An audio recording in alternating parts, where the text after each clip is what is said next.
At 11 o'clock at midnight. Their game ended about 10:30. We met at the facility at midnight and we worked for about an hour. Okay? The next day, this is Scott on deck. And we're going to try to do what he's showing right there. This is what I call out from the body. He's swinging out from his body, not around his body. Okay, see if you can see that little move there. It has to do with how he loads, how he stretches, and how he strides. Okay, so I'll see if I can demonstrate it well. He's doing this. You see that? Coiling, I'm coiling as I'm moving forward, and I tilt a little bit, and I'm in that position right there. Okay, see that? That's what he's doing. So, oops.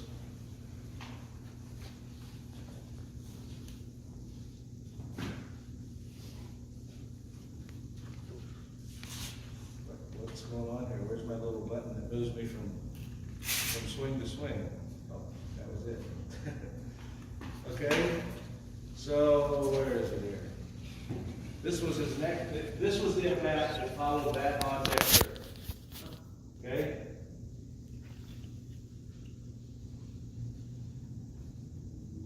Home run, left field, off Walker Buehler, 98-mile-an-hour fastball. Okay?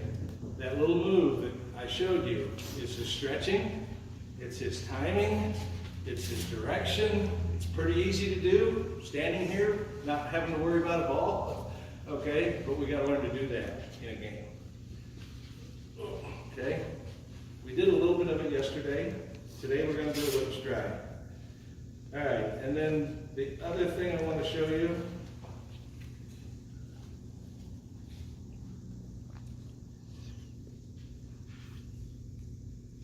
is this. Barry Bonds doing the same thing. Okay, just let it play. It's slow motion. Holding back as he moves forward, he creates this position right here, and he swings. Okay?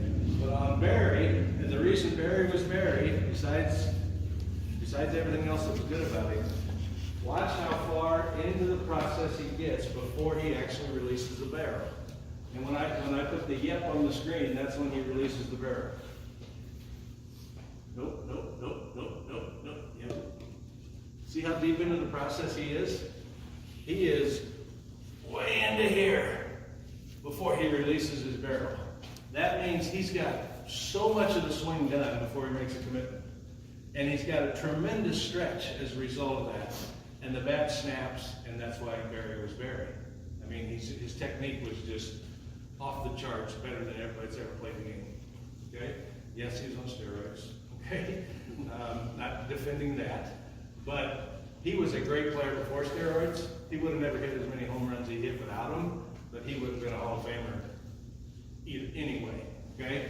So we're going to try our best to do what Scott and Barry are doing right there. Okay? All right, so let me demonstrate over here.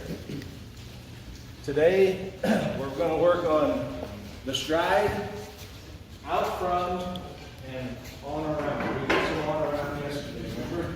We wanted to get kind of to this position where the knob is pointed at the ball. We would do this, and then we would swing, okay? We did it mostly from a nose stride yesterday. All right? First I want to talk about out from. I'm going to exaggerate it so you can see it. I'm going to swing at you, okay? I swung, if I would have released my bat, it would have hit. I'm swinging out from my body, not around my body, okay? And this out from path isn't as drastic as I'm showing. I'm showing it real drastic so you can see what I'm doing. It's more like here instead of there, okay? But this out from path is what Scott and Barry create in their swing. Okay, I'm going to stand, turn home plate. I'm going to do that tee. Okay? So I'm standing here like this, and I want to get this move here. Okay? I'm coiling, I'm moving forward, and I'm tilting, and I've got my knob pointed right there. This is the out front, or this is the on around part, and that is the out from part. Okay? So to learn this, we want to hit the ball out. We don't always hit the ball out, but don't get me wrong, we're going to hit other balls too. We have to learn this position. This angle right here happens when I coil, go on around, and tilt a little bit. I don't know, call that a 60-degree angle. I don't know what it is, but say it's 60 degrees. And I can drive right through an outside pitch.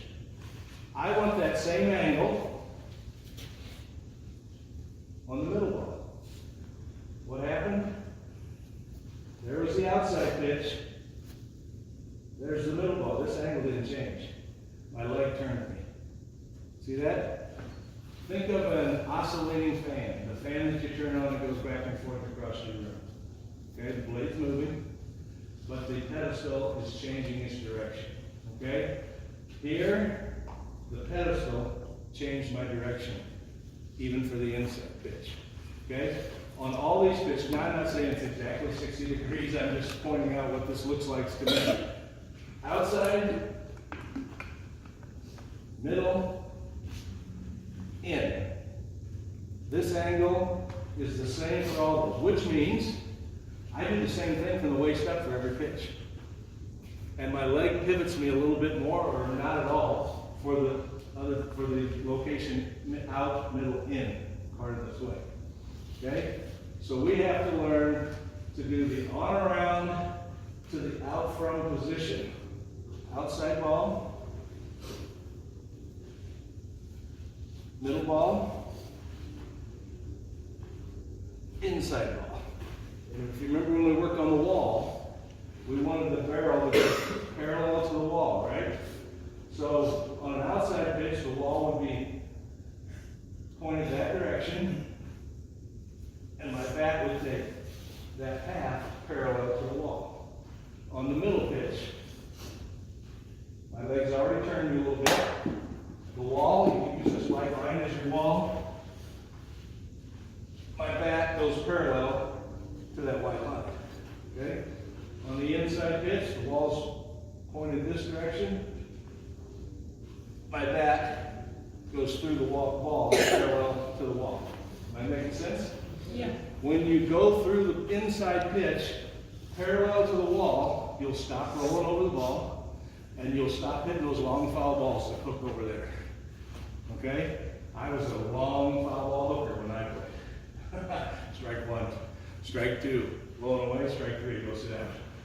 Okay? Rolling away, I was swinging this at it because I couldn't get my barrel over there because my rotation was pulling me over here. Okay?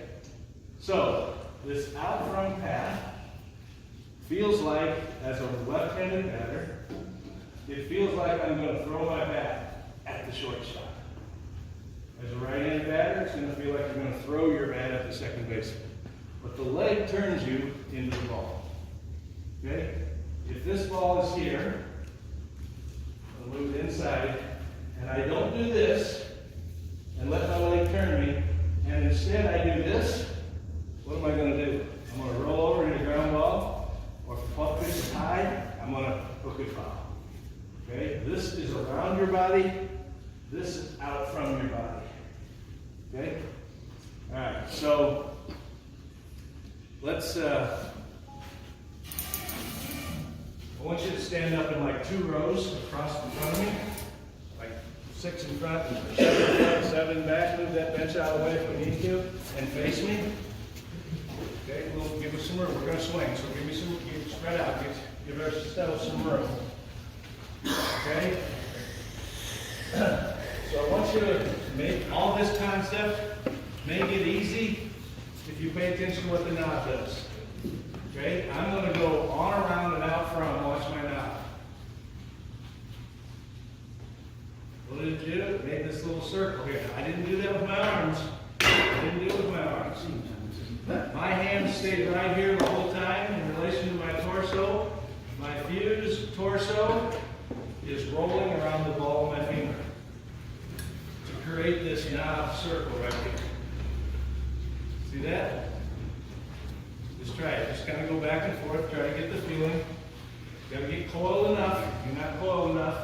You gotta get back here behind. Here, this is a good point. You always want to feel like the knob is behind your leg. Back there, behind the leg. Okay? If you don't feel like your knob's behind your leg, you haven't coiled enough. You haven't done enough of this move here. Okay? Don't push it back with your arms. It's a back movement. It's my back stretching that moves the knob. It's not my arms pushing it back. There you go. Don't let your shoulder come. It's, watch my back. Okay? It's not this. It's not that. It's this. It's my back muscles right here, pulling that knob back, and then I circle. Okay? Just keep doing it. I want to watch each of you do it. More coil.